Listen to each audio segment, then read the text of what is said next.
Organización y participación comunitaria en la RIS frente a la pandemia por COVID-19. Les saluda la licenciada Elvia Campos Zavala de la Dirección General de Aseguramiento Intercambio Prestacional. Al finalizar la sesión, el participante identificará los mecanismos de organización comunitaria para la contención y mitigación de la propagación de COVID-19 en el territorio de la RIS.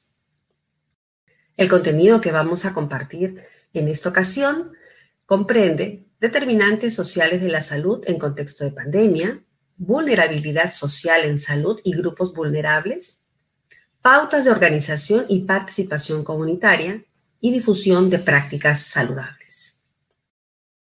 La pandemia ha puesto en vitrina las condiciones sociales de la población, condiciones que existían antes como pobreza, cobertura inadecuada de acceso al agua y al saneamiento básico, la migración, una migración que fue desde hace muchas décadas del campo a la ciudad. Sin embargo, con la aparición de la pandemia en Lima y luego en otras ciudades, siendo Lima la ciudad que más migrantes ha recibido en las últimas décadas, la migración se da de manera inversa, es decir, de Lima la gente comienza a retornar primero a sus regiones, a la capital de provincia, del departamento, luego la provincia, el distrito y a sus propias comunidades. Esta situación de condiciones inadecuadas de vida, de saneamiento, de bienestar, de condiciones básicas para la vida, y esta situación que se agudiza con la pandemia motiva el retorno de mucha población a sus pueblos. Y con ello, esta movilización, se dan una serie de riesgos y se incrementan para el contagio por el COVID. ¿Qué tiene que hacer, en todo caso, la Autoridad Sanitaria de Salud y la RIS, junto con las instituciones y organizaciones sociales del territorio? Es abordar esas determinantes sociales, especialmente aquellos intermedios, porque son condiciones que van a afectar permanentemente a la población. Por ejemplo, la pandemia nos obligó a todos a estar en cuarentena, estar en nuestras casas, continuar el trabajo. Hay quienes en condiciones laborales estables y buenas condiciones de contrato y seguro de salud, gracias al trabajo formal, han optado por el trabajo remoto. Pero quienes no tienen esa condición, quienes no tienen empleo antes de la pandemia, quienes tienen un trabajo informal, quienes no tienen seguro laboral, quienes no tienen contrato, están más vulnerables y les resulta mucho más difícil cumplir las medidas establecidas por el gobierno y las medidas de contención y mitigación, y por lo tanto se exponen más al riesgo. Por lo tanto, es importante que consideremos en aspectos de salud no solamente los aspectos clínicos, sino los aspectos sociales, estas determinantes sociales, porque van a definir cómo se comporta la gente y hay que comprender para luego redefinir y ajustar las medidas sanitarias que nos han dado para que la gente pueda cumplir y hacer un esfuerzo adicional, seguramente, para apoyar a esta población al cumplimiento estricto de las medidas de contención y mitigación. En ese contexto es necesario que podamos revisar el concepto de vulnerabilidad social y los efectos que tiene en la pandemia.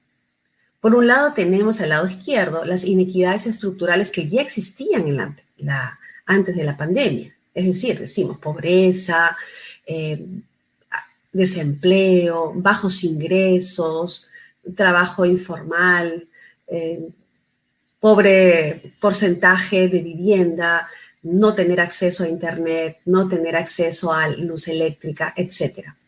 Esas condiciones que se han agudizado y que se han visto visibilizadas con la pandemia está abriendo más brechas y está provocando el incremento de las inequidades sociales, económicas y políticas, ¿no?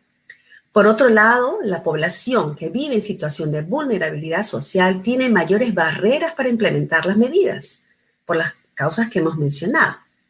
Entonces hay un incremento mayor de esta población de riesgo.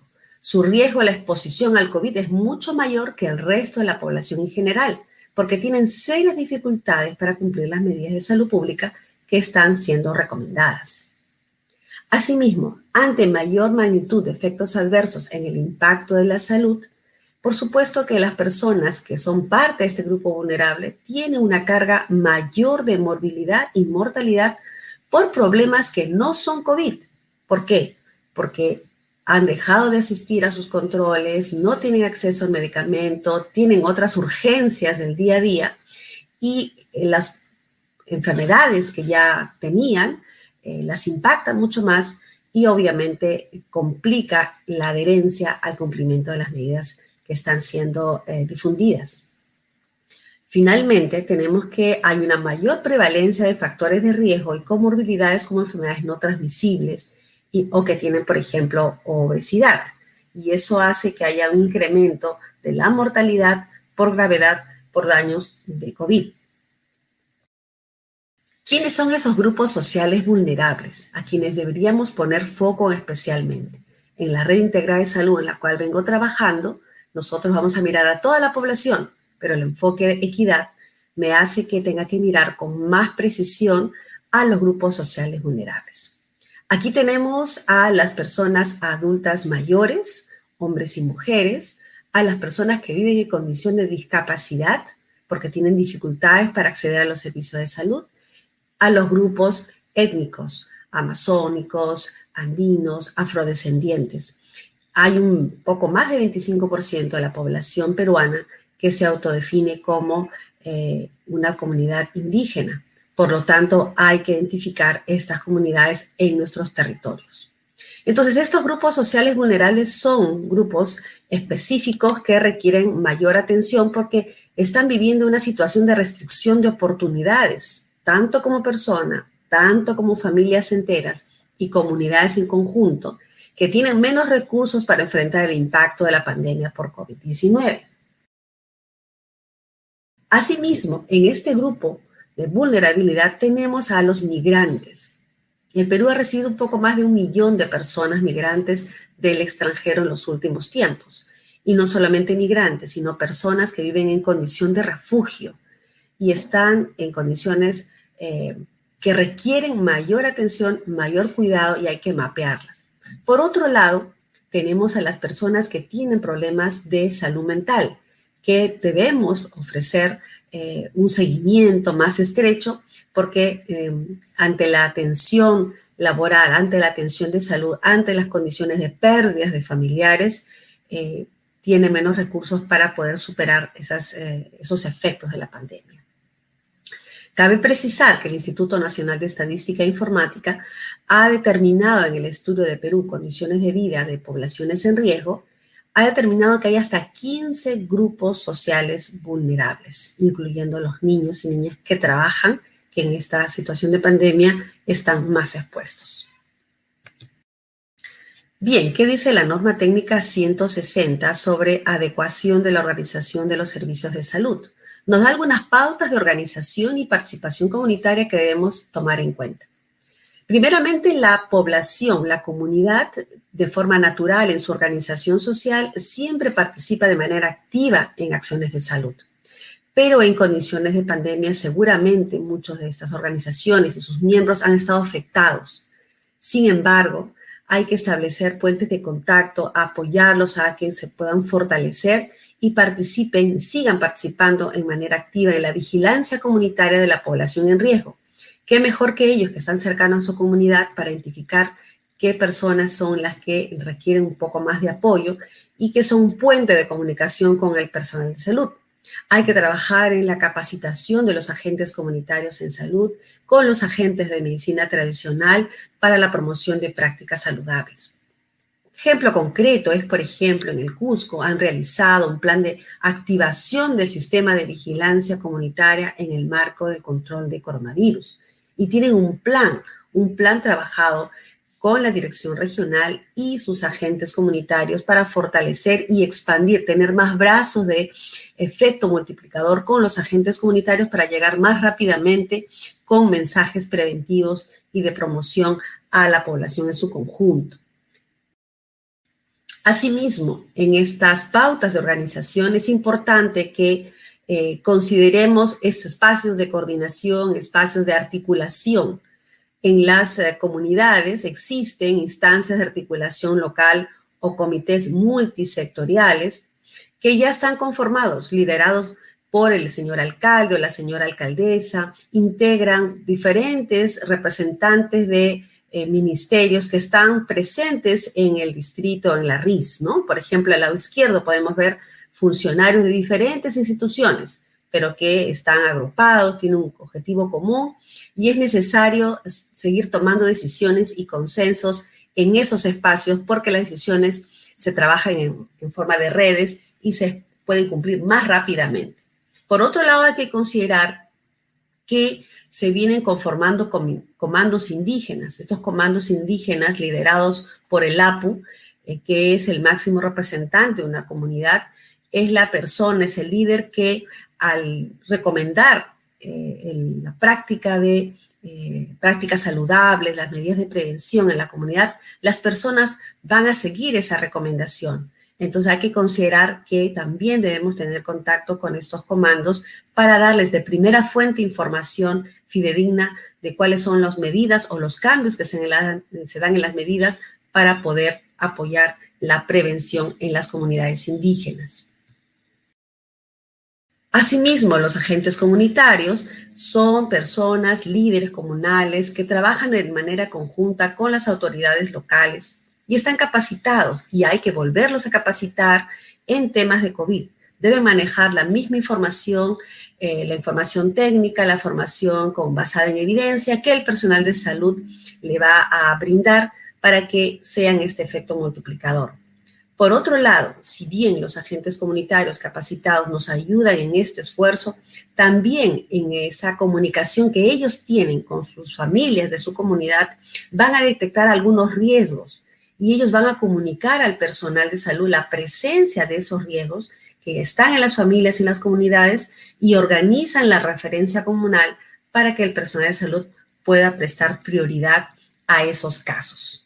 Por lo tanto, es una comunicación de ida y de vuelta.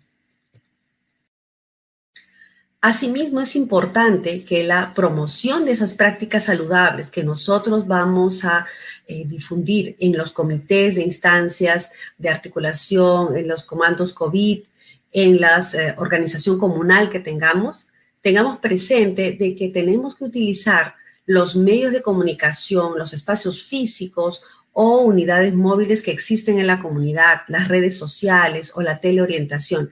Hay toda una serie de recursos que tenemos que mapear. ¿Cuál es la radio local? ¿Cuáles son las zonas de perifoneo? Es cierto que tenemos números telefónicos como centrales específicas, por ejemplo, el 113 para el Ministerio de Salud.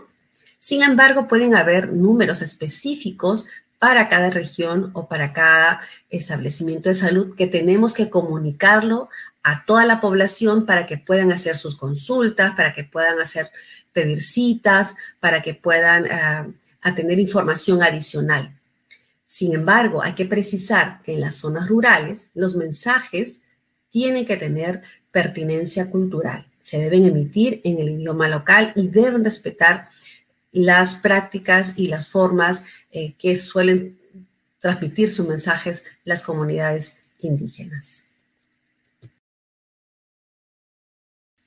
La organización comunitaria y la participación comunitaria permite que las medidas y las decisiones del gobierno y las medidas sanitarias se puedan implementar.